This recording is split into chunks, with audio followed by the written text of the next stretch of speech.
खबर आजमगढ़ से, जहां सठियाओं के मुख्यमंत्री सामूहिक विवाह कार्यक्रम का आयोजन हुआ, जिसमें जिले के 9 विकास खंडों और नगरपालिका क्षेत्रों से आए हुए 115 जोड़ों ने वैदिक मंत्रोच्चार के बीच विवाह संपन्न किया। इस मौके पर परिजनों के चेहरे खुशी से खिल उठे, तो वहीं वर वधु के लिए यह एक यादगार पल बन गया। कार्यक्रम में पुष्प वर्षा और दीप प्रज्वलन के साथ ही शुभारंभ किया गया, जिसमें प्रशासनिक और राजनीतिक हस्तियों की उपस्थिति रही। आपको बता दें तो आजमगढ़ जिले के सठियां विकास खंड परिसर में सोमवार को मुख्यमंत्री सामूहिक विवाह योजना के तहत भव्य विवाह समारोह आयोजित किया गया। इस आयोजन में नगर पालिका परिषद, नगर पंचायत और 9 विकास खंडों से आए हुए 115 वर वधु ने एक साथ विवाह बंधन में बंधने का सौभाग्य प्राप्त किया।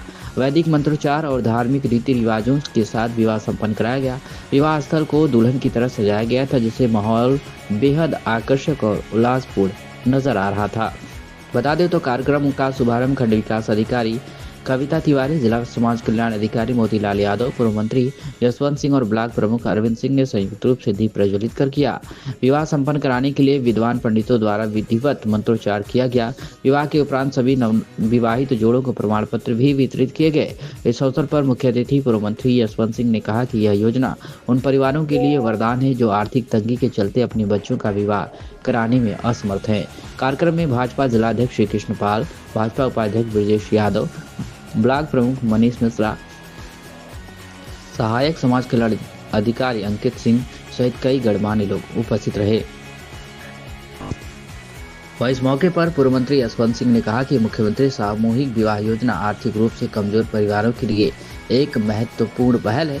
इससे जरूरतमंद परिवारों के बच्चों को सम्मानजनक तरीके से विवाह करने का अवसर मिल रहा है। क्या कुछ कहा मीडिया से बातचीत करते हुए लोगों ने, आप सुनिए। ये ऐसा है कि सरकार तो लोकतंत्र की बहुत दिनों से चल रही थी, लेकिन जब से आदरणीय योगी आदित्यनाथ जी उत्तर प्रदेश के मुख्यमंत्री हुए हैं, उनकी योजनाएं सब ये बताती हैं जनता को कि जनता की सरकार है और जनता का ही पैसा है और जनता का ही शासन है। बीमारी की दशा में भी आप देखते हैं कि भरपूर मदद होती है, चाहे वो जिन विधाओं से भी हो, आयुष्मान कार्ड से लेकर के मुख्यमंत्री विवेकाधीन कोष का पूरा खजाना खुला रहता है। ठीक उसी तरीके से हमारे घर की बेटियां परिवार के लिए एक समस्या थी कि हम उनकी शादी विवाह कैसे करें, और जो विसंगतियां हमारे समाज में पैदा हो रही थी कि एक तरफ धन का प्रदर्शन हो रहा था और दूसरे तरफ गरीबी का एहसास होता था। यहाँ सरकार ने मनोबल बढ़ाया है जनता का, जनता के साथ सरकार है।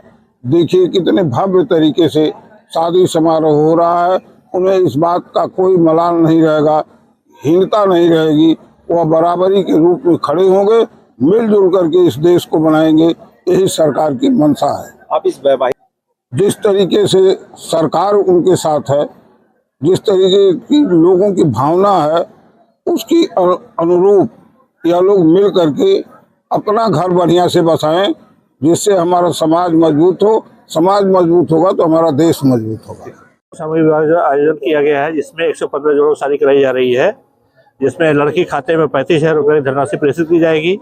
10,000 रुपये का सामग्री दिया जा रहा है, जिसमें पायल, बिछिया, लड़के के लिए पैंट शर्ट, लड़की के लिए 2 पेटीकोट, ब्लाउज, साड़ी वगैरह और डिनर सेट, बर्तन, दीवार घड़ी, अन्य सामग्री दी जा रही है। और 115 जोड़ों का शादी कराई जा रही है और 853 जोड़ों का इसके पूर्व तक शादी करा चुका हूँ इस वित्तीय वर्ष में। कितना लक्ष्य रहा है? लक्ष्य इस वर्ष का 2001 है, जिसे अभी हम मार्च में कराएंगे, जिसे पूर्ण करने का संभावना रहेगा। आज सर मुख्य अतिथि और तमाम मुख्य अतिथि हमारे पूर्व MLC साहब यशवंत जी रहे और जिलाध्यक्ष कृष्णपाल सिंह रहे और यहाँ के ब्लॉक प्रमुख, दोनों ब्लॉक प्रमुख रहे अजमतगढ़ और यहाँ के सठियाओं के रहे हैं, उपस्थित रहे हैं। सभी लोगों का आशीर्वाद मिला है जोड़ों को। आपके द्वारा क्या सुझाव दिया गया जोड़ों के लिए?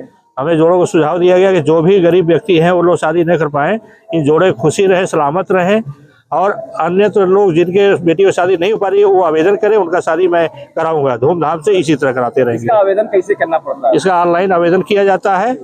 आवेदन करने के उपरांत लड़की की उम्र 18 साल हो और लड़के की उम्र 21 साल से कम नहीं होना चाहिए और आय इनका 2 लाख कम से कम होना चाहिए। ये आवेदन कहाँ पे होता है? आवेदन ब्लॉक स्तर पे होता है, ग्रामीण स्तर ब्लॉक स्तर पे, और शहरी एरिया में नगर पालिका स्तर पे अधिशासी अधिकारी द्वारा कराया जाता है।